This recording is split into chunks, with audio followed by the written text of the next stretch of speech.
Morning class. आज आप chapter number 16 क्रिया, जिसको इंग्लिश में वर्ब कहते हैं, उसके बारे में पढ़ेंगे। क्रिया जो है एक विकारी शब्द है, अर्थात क्रिया लिंग, वचन, पुरुष, काल आदि के अनुसार परिवर्तित होती है। विकारी शब्द आपको पहले भी बताया जा चुका है कि किसको कहते हैं। जिन शब्दों को हम प्रयोग करते समय उनमें कुछ परिवर्तन कर सकते हैं, उनको विकारी शब्द कहते हैं। तो क्रिया जो है हमारी, जैसा लिंग होगा, वचन, पुरुष, काल होगा, उसके अनुसार ही हम क्रिया लिखेंगे और बताएंगे। तो क्रिया से तात्पर्य कर्ता द्वारा किए गए कार्य से होता है।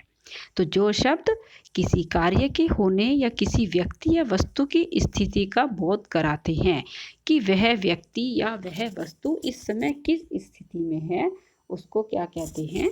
क्रिया कहते हैं। जैसे कि हलवाई जलेबी बना रहा है, तो यहाँ पर हलवाई है, इसलिए हमने क्रिया भी उसमें क्या लगाई? बना रहा, यानी कि पुल्लिंग ही लगाई है। तो इस तरह से लिंग हमने देखा यहाँ पे कि हलवाई पुल्लिंग है, तो पुल्लिंग की ही क्रिया लगाई है। पुलिस ने चोर को पकड़ा, इसी तरह यहाँ पर भी हमने क्या लिखा? पकड़ा। तो ये हुई क्रिया की पहचान।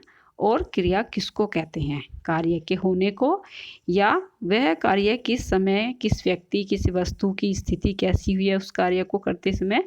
तो जो शब्द उन शब्दों को बताते हैं उनको क्रिया कहते हैं। क्रिया की विशेषताएं क्या होती हैं? क्रिया बिना वाक्य पूर्ण नहीं हो सकता। जो क्रिया है वो क्रिया के बिना हमारा कोई भी वाक्य जो है कंप्लीट नहीं होता है, उसमें क्रिया जरूर होती है। जैसे कुछ क्रियाएं एक शब्द की होती हैं, तो कुछ एक से अधिक शब्दों की होती हैं। जैसे कि रवि नृत्य कर रहा है, रवि ने नृत्य किया। और कुछ क्रिया स्वयं घटित होती हैं, तो कुछ क्रियाएं की जाती हैं, कुछ अपने आप ही होती हैं। वर्षा हो रही है, अब वर्षा तो कोई कर नहीं सकता, वर्षा का तो जब मन है, जब ईश्वर की कृपा होगी, जब ईश्वर का मन होगा तभी वर्षा होगी। तो यानी कि ये स्वयं घटित होने वाली क्रिया है। खेतों में पानी डाला गया, ऐसे खेतों में पानी डाला गया, ये की गई क्रिया है, और वर्षा हो रही है, ये स्वयं घटित क्रिया है। विकारी शब्द होने के कारण क्रिया लिंग, वचन, काल, पुरुष आदि के अनुसार परिवर्तित होती है। जैसे इसमें उदाहरण दे रखा है कि सीता पढ़ रही है और राम पढ़ रहा है। लिंग के अनुसार हमने रही और रहा लगाया है। और यदि वाक्य में कर्ता के साथ विभक्ति चिन्ह का प्रयोग नहीं किया गया हो, तो क्रिया कर्ता के अनुसार होती है। जैसे जानवर दौड़ते हैं, अब जानवर, उसमें ना तो ये लगाया गया कि कौन से पुल्लिंग जानवर हैं, कौन से स्त्रीलिंग जानवर हैं, तो इसलिए उन्होंने एक सिंपल बात बता दी है कि जानवर दौड़ते हैं। यदि कर्ता के साथ विभक्ति चिन्हों का प्रयोग किया गया है, तो क्रिया कर्म के अनुसार होती है। रवि ने पत्र लिखा है, तो यहाँ पर ने जो है वो विभक्ति चिन्ह है, तो इसलिए ये हुई कर्म के अनुसार। तो उसने पत्र लिखा है, इसलिए अब ये नहीं हम कह सकते हैं कि रवि पत्र लिखा है, ये कोई भी वाक्य नहीं है, ये अशुद्ध वाक्य है। तो इसलिए हमें ने लगाने से हमारा वाक्य शुद्ध हुआ है और पूर्ण हुआ है। तो रवि ने पत्र लिखा है, तो पत्र लिखने के साथ हम ने जरूर लगाएंगे, इसलिए यहाँ पर हमें पता चलता है कि क्रिया जो है कर्म के अनुसार हुई है। अब क्रियाएं जो हैं वाक्यों के अंत में लगाई जाती हैं, ठीक है। ज़्यादातर क्रियाएं वाक्य के अंत में लगाई जाती हैं। वाक्य में एक से अधिक क्रियाएं भी हो सकती हैं। जैसे कि पायल उठकर बाहर खेलने चली गई। पायल ने दो क्रियाएं की, एक तो वो उठी, पहले उठना क्रिया हो गई, एक वो क्या करने चली गई? खेलने, एक खेलना यहाँ पर क्रिया हो गई। तो दो क्रियाएं भी एक वाक्य में हो सकती हैं, दो से अधिक भी हो सकती हैं। क्रिया के भेद, क्रिया को दो आधारों पर वर्गीकृत किया गया है, कर्म के आधार पर और प्रयोग के आधार पर। अब कर्म के आधार पर क्रिया के भेद कितने हैं? अकर्मक और सकर्मक, दो भेद हैं कर्म के आधार पर, अकर्मक क्रिया और सकर्मक क्रिया। फिर सकर्मक क्रिया भी दो प्रकार की है, एक कर्मक क्रिया और द्विकर्मक क्रिया। एक कर्मक क्रिया यानी कि जिसमें एक कर्म हो, और द्विकर्मक क्रिया जिसमें कि दो कर्म हो। तो ऐसे एक कर्मक क्रिया और द्विकर्मक क्रिया। अब जो कर्म के आधार पर क्रिया के भेद हैं, पहले अकर्मक क्रिया वो देखेंगे हम। अ प्लस कर्म अर्थात बिना कर्म की क्रिया। आ के मतलब होता है बिना। वे क्रियाएं जिनमें कर्म नहीं पाया जाता है अकर्मक क्रिया कहलाती है। यानी कि अ मतलब बिना और कर्म मतलब कर्म, बिना कर्म की वाली क्रिया। तो इन क्रियाओं का प्रभाव सीधे किस पर पड़ता है? कर्ता पर पड़ता है। जैसे कि पक्षी उड़ते हैं, अब ये कौन उड़ रहा है? पक्षी, तो पूरा प्रभाव पक्षियों पर पड़ रहा है। बच्चा हंस रहा है, तो वो हंस रहा है तो इसका पूरा प्रभाव उस बच्चे पर पड़ रहा है। जो कर्ता यहाँ पर क्या है? पक्षी और बच्चा। अकर्मक क्रिया की पहचान के लिए क्रिया से पहले क्या, किसे और किसको ये लगाकर प्रश्न किया जाता है। यदि आंसर हाँ में आता है तो अकर्मक क्रिया, और यदि नो में आता है तो वो अकर्मक क्रिया। यदि नो में आता है, ज़्यादातर नो में आएगा। सकर्मक क्रिया स प्लस कर्म अर्थात कर्म के साथ। वे क्रियाएं जिनमें कर्म पाया जाता है अर्थात कर्म की अपेक्षा की जाती है, यानी कि उम्मीद, सकर्मक क्रियाएं कहलाती हैं। इन क्रियाओं का सीधा प्रभाव किस पर पड़ता है? कर्म पर। और अकर्मक क्रिया का सीधा प्रभाव पड़ता है कर्ता पर। जैसे कि धोबिन कपड़े धो रही है, माताजी खाना बना रही है, और क्या अथवा किसे लगाकर प्रश्न किया जाता है। सकर्मक क्रिया का उदाहरण जब हम देखेंगे तो हमें उसमें क्या धो रही है? कपड़े धो रही है। अब ऊपर जो है पक्षी उड़ते हैं, वो अकर्मक क्रिया है। कहाँ उड़ते हैं?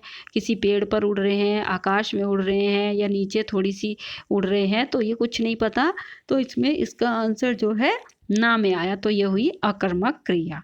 और यहाँ पर धोबिन कपड़े धो रही है, अगर हम कहें कि धोबिन क्या धो रही है, तो क्या हमें आंसर मिला कि कपड़े धो रही है, यानी कि यहाँ पर हमारे पास आंसर आया यस में, तो यह हुई सकर्मक क्रिया। माताजी खाना बना रही हैं, तो माताजी क्या बना रही हैं? खाना, तो ये हुई सकर्मक क्रिया।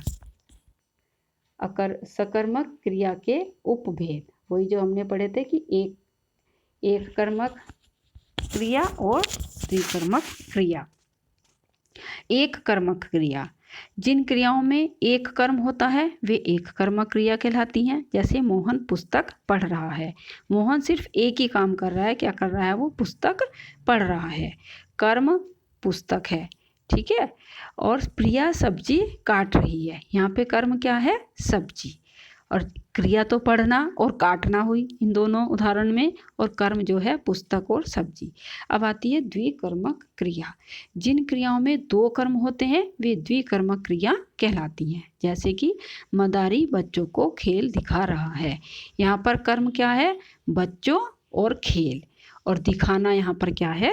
वो है क्रिया। माँ ने सभी को खाना दिया, सभी और खाना ये दोनों यहाँ पर कर्म है, और देना यहाँ पर क्रिया है। तो ये हुई द्विकर्मक क्रिया, दो कर्म हुए यहाँ पे। पहले वाले उदाहरण में बच्चे और खेल, दूसरे वाले में सभी और खाना।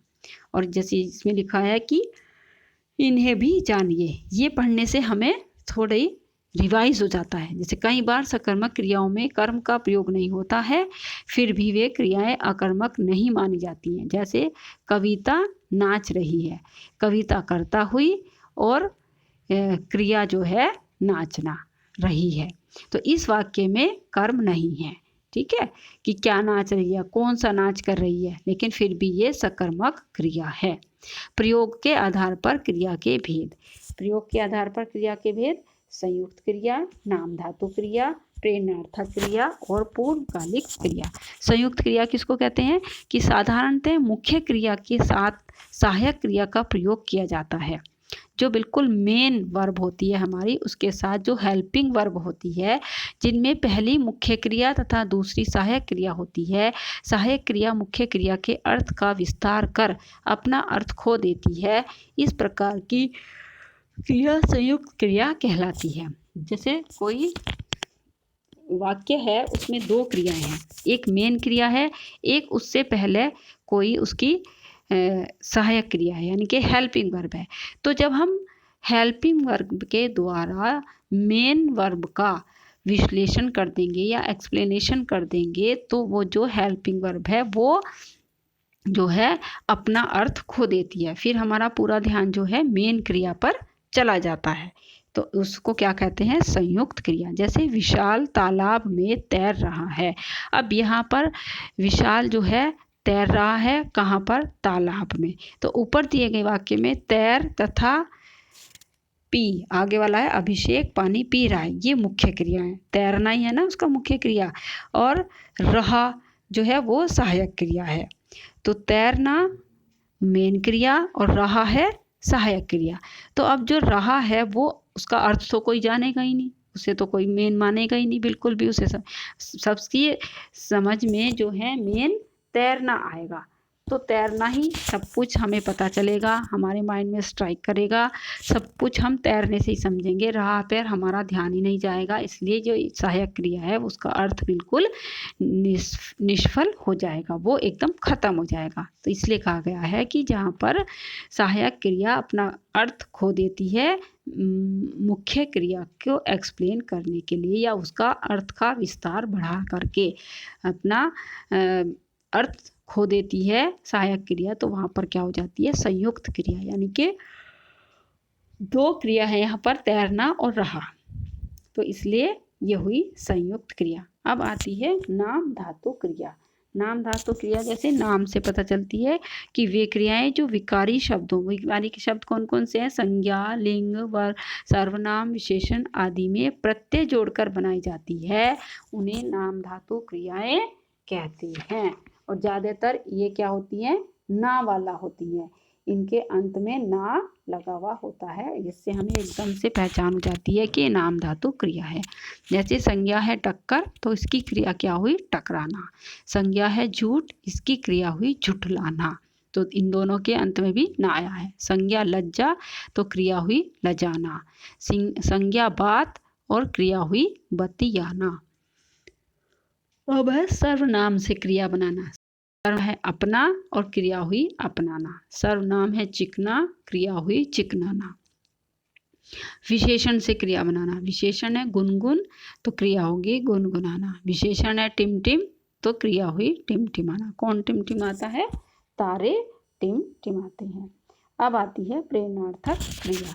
जब कर्ता स्वयं कार्य न करके अन्य को कार्य के लिए प्रेरित करता है, तो स्वयं तो वो कार्य करता नहीं, दूसरे को प्रेरित कर रहा है काम करने के लिए, तब वह क्या होती है? प्रेरणार्थक क्रिया। और यह भी दो प्रकार की होती हैं, प्रथम प्रेरणार्थक और द्वितीय प्रेरणार्थक क्रिया। प्रथम प्रेरणार्थक जैसे हंसाना, तो द्वितीय हुई हंसवाना। कोई किसी को, भाई एक तो खुद हंस रहा है कोई अपनी बात कहकर या कुछ भी, एक दूसरों को हंसा रहा है, तो दूसरों को हंसवाना। कटाना, कटवाना। खिलाना, खिलवाना। लिखना, लिखवाना। तो ये हुई प्रथम प्रेरणार्थक, और ये हंसवाना, कटवाना, खिलवाना, लिखवाना हुई द्वितीय प्रेरणार्थक क्रिया। और इनकी सिंपल क्रिया क्या है? हंसना, काटना, खेलना और लिखना।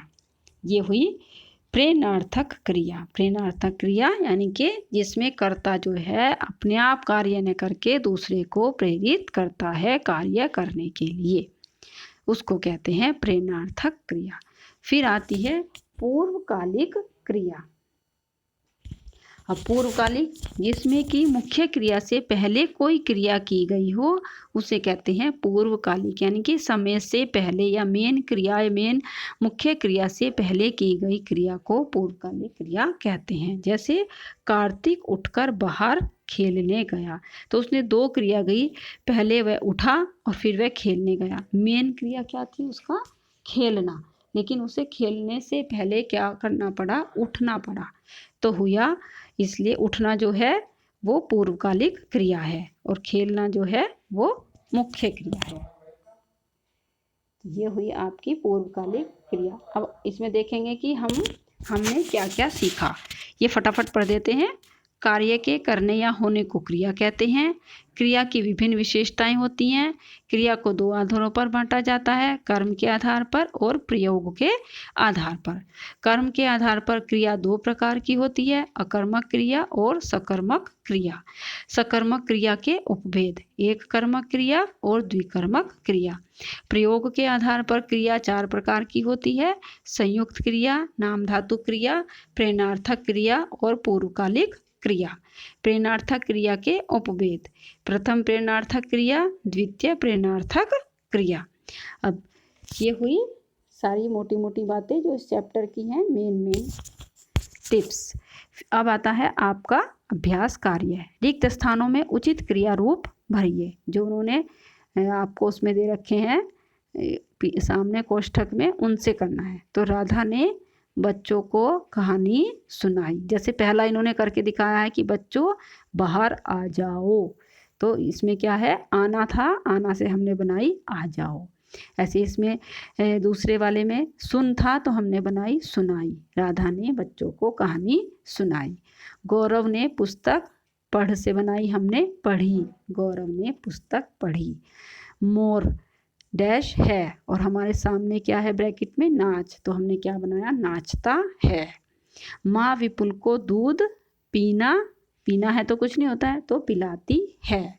रेखा बच्चे को नहलाती है, या रेखा ने बच्चों को नहलाया तो हम कर नहीं सकते क्योंकि यहाँ पर ने लगा हुआ ही नहीं है सेंटेंस में, इसलिए रेखा बच्चे को नहलाती है।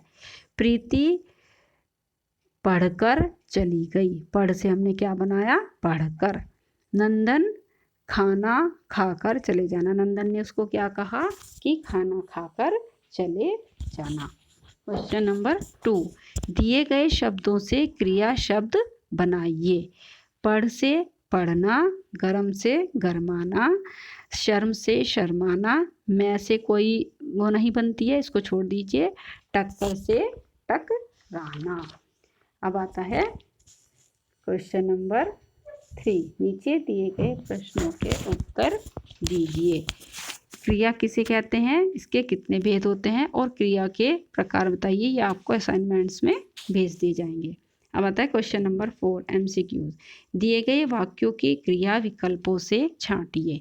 चिड़िया पेड़ पर बैठ गई, ये सारे वर्ड्स इन्होंने हमें आंसर में दे दिए हैं। हमें इसमें से क्रिया छांटनी है कि इस वाक्य में कौन सी क्रिया है। तो कौन सी क्रिया है इसमें, बैठना, बैठ गई। तुम बाजार से सब्जी ले आओ, लाना, ले इसमें क्रिया है, तो यही इसका सही आंसर है।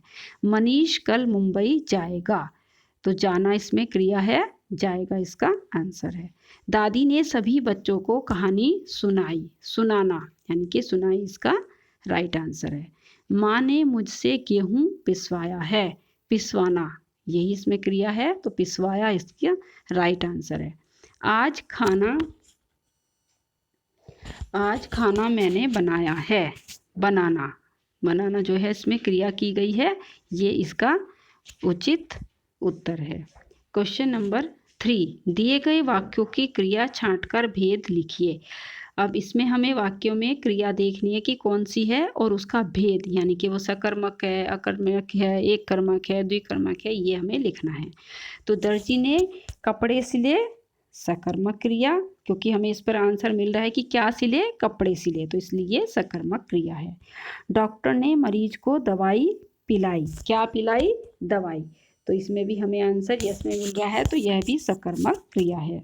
सुजाता खेल रही है, अब सुजाता क्या खेल खेल रही है, अगर हम इसको ये क्वेश्चन करते हैं तो हमें आंसर नहीं मिल रहा है, बस वो खेल रही है। खेल तो हजारों होते हैं, कोई सा भी खेल खेल सकती है, तो इसलिए ये हुई अकर्मक क्रिया। तो सबसे पहले वाले में सिले सकर्मक क्रिया है, सिले को हम अंडरलाइन करेंगे, और फिर दूसरे वाले में पिलाई, तीसरे वाले में खेल।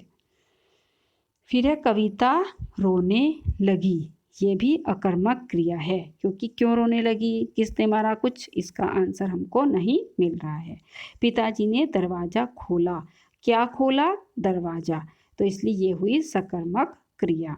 सुप्रिया सब्जी काट रही है, सुप्रिया क्या कर रही है, सब्जी काट रही है, क्या काट रही है, सब्जी, तो ये भी हुई सकर्मक क्रिया। तो इस तरह से हम क्रियाओं के बारे में देखेंगे, समझेंगे और उनको पहचान पाएंगे कि एक कर्मक है, दो द्विकर्मक है, या फिर हमें क्या, किसे, क्यों, किसने, ये सब आंसर में यस आंसर मिल रहा है या फिर नो। तो इस तरह से हम क्रियाओं की पहचान करेंगे। तो ये जो भी मैंने आपको आंसर बताए हैं, आप अपनी बुक में इनको लिख लेना वीडियो में से सुन करके, और कोई भी प्रॉब्लम होगी तो अपनी लाइव क्लास में पूछ लेना। ये हुई आपकी आज का चैप्टर। Okay, bye.